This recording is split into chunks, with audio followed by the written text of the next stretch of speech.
இந்த செஷனில் வந்து லெட்ஜர் அண்ட் குரூப்ஸ் பற்றி பார்க்கலாம். லெட்ஜர் அண்ட் குரூப்ஸ்னால் என்னென்ன அப்படின்னா, உங்கள் கம்பெனியில் ஒரு கம்பெனி ரன் பண்ணிகிட்டு இருக்கீங்க அப்படின்னா, உங்கள் கம்பெனியில் நடக்கிற இன்கம் அண்ட் எக்ஸ்பென்ஸை வந்து கிரெடிட்டை டிஃபைன் பண்ணி செப்பரேட் பண்ணி, டெபிட் அண்ட் கிரெடிட்டை செப்பரேட் பண்ணி, ஸோ நீங்கள் லெட்ஜராக போஸ்டிங் பண்ணுறது எல்லாமே பார்த்தீங்கன்னா லெட்ஜர் அண்ட் குரூப்ஸில் தான் வரும். ஸோ அது இல்லாமல் பார்த்தீங்கன்னா உங்கள் கம்பெனியில் டே பை டே நடக்கிற ரெக்கார்டிங்ஸை வந்து ஜேர்னலாக ஃபஸ்ட்டு க்ரியேட் பண்ணுவீங்க.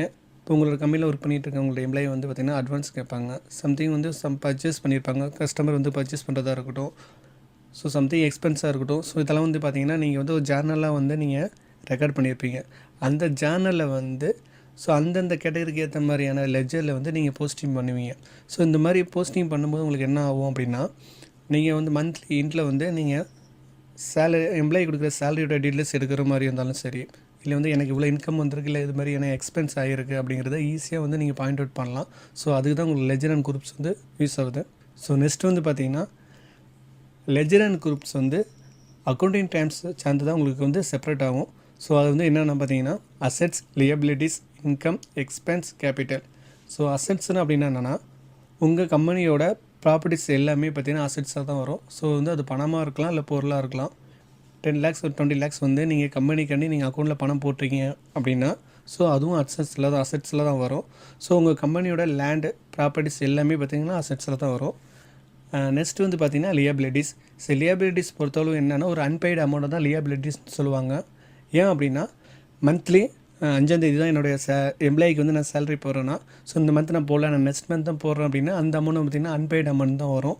ஸோ இல்லைன்னா பெண்டிங் அமௌண்ட் சொல்லுவாங்க. என்னென்னா என்னோடய இபி பில் வந்து நான் 10ஆம் தேதி கட்டுறேன், ஸோ வந்து நான் அதுக்கான அமௌண்ட் வந்து நான் பெண்டிங்கில் வச்சுருக்கேன் அப்படின்னா அதுவும் உங்களுக்கு லியபிலிட்டிஸில் தான் வரும். So unpaid amount, so outstanding amount, so இது எல்லாமே பார்த்தீங்கன்னா உங்கள் லியபிலிட்டிஸில் தான் உங்களுக்கு வந்து மென்ஷன் பண்ணுவாங்க. நெக்ஸ்ட்டு வந்து பார்த்திங்கன்னா இன்கம் சொல்லுவாங்க. இன்கம்னா உங்களுக்கு கம்பெனிக்கு வர இன்கம் எல்லாமே பார்த்திங்கன்னா இதுதான் உங்களுக்கு வந்து ப்ராஃபிட் எல்லாமே பார்த்திங்கன்னா இன்கமில் தான் வரும்.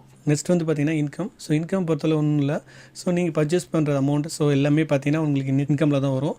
ஸோ நெக்ஸ்ட் வந்து பார்த்திங்கன்னா இன்கம். ஸோ இன்கம் பொறுத்தளவு என்னென்னா உங்களுக்கு வர அமௌண்ட்ஸ் எல்லாமே பார்த்திங்கன்னா இன்கம் தான் சொல்லுவாங்க.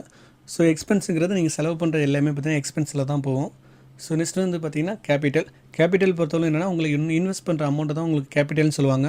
அதாவது ஓன் கம்பெனி வச்சுருக்கீங்க, அதுக்கு நான் ஒரு 10 lakhs 5 lakhs வந்து நான் இன்வெஸ்ட் பண்ணுறேன் அப்படின்னா அது வந்து கேபிட்டலில் தான் உங்களுக்கு போகும்.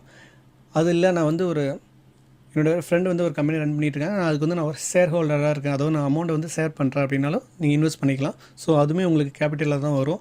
அப்படி இல்லை நான் என்னோடய கம்பெனியில் ஒரு 10 lakhs போட்டிருக்கேன், ஸோ என்னோடய நீடுக்கு என்னோடய தேவைக்கு வந்து அதில் ஒரு 5 lakhs எடுத்து நான் செலவு பண்ண போகிறேன் அப்படின்னாலுமே அது வந்து உங்களுக்கு கேபிட்டலில் தான் வரும். ஸோ இந்த 5 டிஃபைன் பண்ணி அந்த 5 அக்கௌண்டிங் டேர்ம்ஸை வந்து டிஃபைன் பண்ணி தான் உங்களுடைய லெட்ஜரை வந்து நீங்கள் க்ரியேட் பண்ண போகிறீங்க. ஸோ உங்களுடைய லெட்ஜரில் வந்து பார்த்தீங்கன்னா லெட்ஜரை பொறுத்தளவு 28 டைப் ஆஃப் லெட்ஜர்ஸ் இருக்குது. இந்த 28 லெட்ஜருமே பார்த்தீங்கன்னா உங்களோட சாஃப்ட்வேர், அதாவது டேலி ப்ரைமில் வந்து ஆட்டோமேட்டிக்காக வந்து அவைலபிளாக இருக்கும். இந்த 28 லெட்ஜரை டிஃபைன் பண்ணி தான் உங்களுடைய ரெக்கார்ட்ஸை வந்து நீங்கள் செப்பரேட் பண்ண போகிறீங்க. இந்த 28 லெட்ஜரை வந்து 2 குரூப்பாக வந்து டிவைட் பண்ணியிருக்காங்க. ஒன்று வந்து பிரைமரி குரூப், இன்னொன்று வந்து பார்த்திங்கன்னா சப் குரூப். பிரைமரி குரூப்பில் வந்து 15 லெட்ஜரும், சப் குரூப்பில் வந்து 13 லெட்ஜரும் இருக்கும். ஸோ இதில் வந்து நம்ம ஒவ்வொன்றா பார்க்கலாம், என்ன லெட்ஜர் வந்து எதுக்கெல்லாம் பயன்படுதுன்னு பார்க்கலாம். ஃபஸ்ட் ஒன்று பார்த்திங்கன்னா பிரைமரி குரூப்பில் வந்து கேபிட்டல் பார்க்க போகிறோம். கேபிட்டலில் பொறுத்தளவு என்னென்னா அது இன்வெஸ்ட்மெண்ட் பண்ணுற எல்லா அமௌண்ட்டுமே பார்த்திங்கன்னா கேபிட்டலில் தான் உங்களுக்கு வரும். அதாவது நான் ஓன் கம்பெனி ஒன்று வச்சுருக்கேன், ஸோ அதுக்கு இன்வெஸ்ட்மெண்ட் பண்ணுறேன் அப்படின்னா அது வந்து கேபிட்டலில் தான் வரும். இல்லை நான் வந்து என்னோடய ஃப்ரெண்டோட கம்பெனிக்கு நான் சம்திங் வந்து ஷேர் அமௌண்ட் கொடுக்குறேன் அப்படின்னாலும் அது வந்து உங்களுக்கு கேபிட்டலில் தான் வரும்.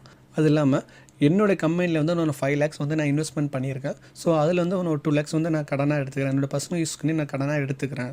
ஸோ அந்த மாதிரியான கேட்டகரி இருந்தாலுமே அது வந்து உங்களுக்கு ட்ராயிங்கில் தான் வரும். நெக்ஸ்ட் ஒன்று பார்த்திங்கன்னா லோன் லியாபிலிட்டி. லியாபிலிட்டிஸ் பொறுத்தளவு என்ன அப்படின்னா லியாபிலிட்டிஸ் வந்தாலே அது வந்து கடனை பொறுத்து தான் வரும். கடனை சார்ந்து இருக்கிற விஷயம் எல்லாமே பார்த்திங்கன்னா லியாபிலிட்டிலாம் உங்களுக்கு கொடுப்பாங்க. இதில் வந்து பார்த்திங்கன்னா லோன் லியாபிலிட்டின்னு கொடுத்துருக்காங்க. இது வந்து என்ன அப்படின்னா நீங்கள் ஒரு பேங்க்கில் வந்து நீங்கள் லோன் வாங்கியிருக்கீங்க, இல்லை ஒரு ஆள்கிட்ட வந்து நீங்கள் ஒரு பார்ட்டிகிட்ட வந்து நீங்கள் லோன் வாங்கியிருக்கீங்க அப்படின்னா, ஸோ அதோட கடனை வந்து நான் கொடுக்கல, ஸோ அதுக்கான அமௌண்ட்டை வந்து நான் பெண்டிங்கில் வச்சுருக்கேன் அப்படின்னா அது வந்து லோன் லியாபிலிட்டிஸில் தான் வரும். ஸோ நெக்ஸ்ட் வந்து பார்த்திங்கன்னா கரண்ட் லியாபிலிட்டிஸ். ஸோ இது வந்து சிமிலர் வந்து பார்த்திங்கன்னா லோன் லியாபிலிட்டி தான், ஆனால் வந்து இது வந்து கடனை டிஃபைன் பண்ணியிருக்காது. என்னென்னா இப்போ வந்து நீங்கள் பார்த்திங்கன்னா ஒரு ரூம் ரெண்ட்டோ இல்லை வந்து நீங்கள் ஒரு எலக்ட்ரிசிட்டி பில்லோ, ஸோ அதுக்கு வந்து கட்ட வேண்டிய பணத்தை வந்து அன்பெய்டாக வச்சுருக்கீங்க, அதாவது பெண்டிங்கில் வச்சுருக்கீங்க அப்படின்னா, ஸோ இது வந்து பார்த்திங்கன்னா உங்களுக்கு கரண்ட் லியாபிலிட்டி தான் வரும். இது வந்து நீங்கள் கடன் வாங்கலை, ஆனால் நீங்கள் வந்து கட்ட வேண்டிய பணம், ஸோ அதனால் பார்த்திங்கன்னா இது வந்து கரண்ட் லியாபிலிட்டியில் தான் வரும். நெக்ஸ்ட் ஒன்று பார்த்திங்கன்னா கரண்ட் அசெட்ஸ். கரண்ட் அசெட்ஸை பார்த்தீங்கன்னா உங்களுக்கு ஆப்போசிட் பார்த்தீங்கன்னா கரண்ட் லியபிலிட்டிஸ். ஸோ இது வந்து என்ன பார்த்தீங்கன்னா உங்களுக்கு கொடுக்க வேண்டிய பணம்.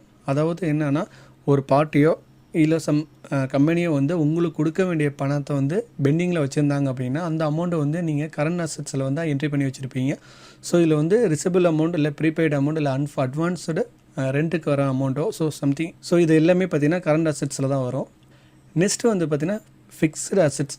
ஸோ ஃபிக்ஸ்டு அசெட்ஸ் அப்படின்னா என்னென்னா உங்களுடைய ஃபிக்ஸ்டு அமௌண்ட் தான் வந்து ஃபிக்ஸ்டு அசெட்ஸ் சொல்லுவாங்க. அதாவது நீங்கள் வந்து ஒரு கம்பெனி ரன் பண்ணிட்டீங்கன்னா அதில் யூஸ் பண்ணுற மிஷினாக இருக்கட்டும், ஸோ உங்கள் கம்பெனியோட லேண்ட், அதாவது அந்த லொக்கேஷனில் உள்ள லேண்டாக இருக்கட்டும், ஸோ உங்களுடைய ஃபேக்ட்ரியாக இருக்கட்டும், ஸோ இது எல்லாமே பார்த்தீங்கன்னா ஃபிக்ஸ்டு தான். ஸோ கம்பெனிக்கும் மிஷினுக்கும் நீங்கள் இன்வெஸ்ட் பண்ணுற அமௌண்ட் வந்து ஃபிக்ஸ்டாக தான் இருக்கும். ஸோ இது எல்லாமே பார்த்தீங்கன்னா ஃபிக்ஸ்டு அசெட்ஸில் தான் நீங்கள் வந்து என்ட்ரி பண்ணியிருப்பீங்க. நெக்ஸ்ட் ஒன் பார்த்தீங்கன்னா இன்வெஸ்ட்மெண்ட்டு.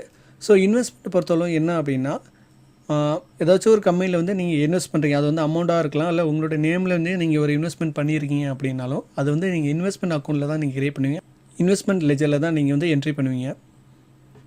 நெக்ஸ்ட் வந்து பார்த்தீங்கன்னா சேல்ஸ் அக்கௌண்ட். ஸோ நீங்கள் ஒரு கம்பெனி ரன் பண்ணிகிட்ருக்கீங்க, உங்களோட ப்ராடக்ட் வந்து நீங்கள் சேல்ஸ் பண்ணியிருக்கீங்க, அதுக்கு வர வேண்டிய பணம் எல்லாமே பார்த்தீங்கன்னா உங்களுக்கு சேல்ஸ் அக்கௌண்ட்ஸில் தான் வரும். சம்திங் ஒரு பணம் கொடுத்துருக்கீங்க, அந்த பணம் ரிட்டர்ன் வரணும் அப்படின்னாலும் அது வந்து உங்களுக்கு சேல்ஸ் அக்கௌண்ட்ஸை தான் க்ரியேட் பண்ணுவீங்க. அது பணமாக இருக்கலாம், இல்லை பொருளாக இருக்கலாம்.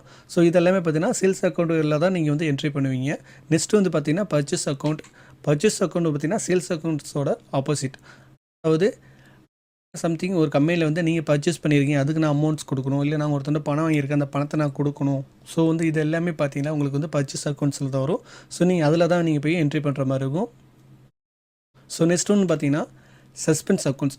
சஸ்பென்ஸ் அக்கௌண்ட்ஸ் என்னென்னா ஒரு நபர் வந்து 10,000 பணம் வாங்கியிருக்காங்க, அதில் வந்து 8,000 கொடுத்துட்டாங்க, 2,000 கொடுக்கல அப்படிங்கிறது பார்த்தீங்கன்னா இது வந்து சஸ்பென்ஸ் அக்கௌண்ட்ஸில் தான் சேவ் பண்ணி வச்சுருப்பீங்க.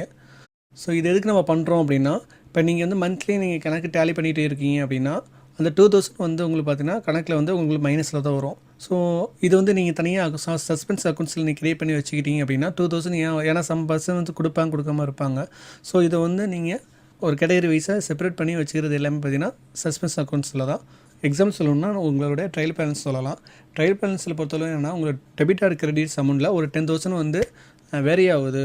ஸோ அதோட அமௌண்ட்டை எங்கே வந்து வந்துச்சு நீங்கள் ஃபைண்ட் அவுட் பண்ணுற வரையுமே வந்து நீங்கள் சஸ்பென்ஸ் அக்கௌண்ட்ஸில் வந்து போட்டுக்கலாம். ஸோ அனதர் அமௌண்ட்டு கூட எக்ஸஸாக வருது, ஒரு கால்குலேட் பண்ணும்போது சம் அமௌண்ட் எக்ஸஸாக வருது. ஸோ இந்த அமௌண்ட் வந்து எப்படி எனக்கு கால்குலேட் பண்ண தெரியாது, அதாவது எனக்கு எப்படி வந்துச்சுங்கிறத ஃபைண்ட் அவுட் பண்ணுற வரையுமே நீங்கள் அதில் போட்டுக்கலாம். ஸோ இது மாதிரி பண்ணுறதுனால உங்களுக்கு என்ன யூஸ் அப்படின்னா மந்த்லி வந்து நீங்கள் கால்குலேட் பண்ணும்போது 10,000 அமௌண்ட் வந்து அதிகமாக இருக்கும் இல்லை குறைவாக இருக்கும் அப்படிங்கிறத வந்து ஈஸியாக வந்து நீங்கள் வந்து ஃபைண்ட் அவுட் பண்ணிடலாம். ஸோ அதுக்கு தான் சஸ்பென்ஸ் அக்கௌண்ட் வந்து யூஸ் ஆகுது.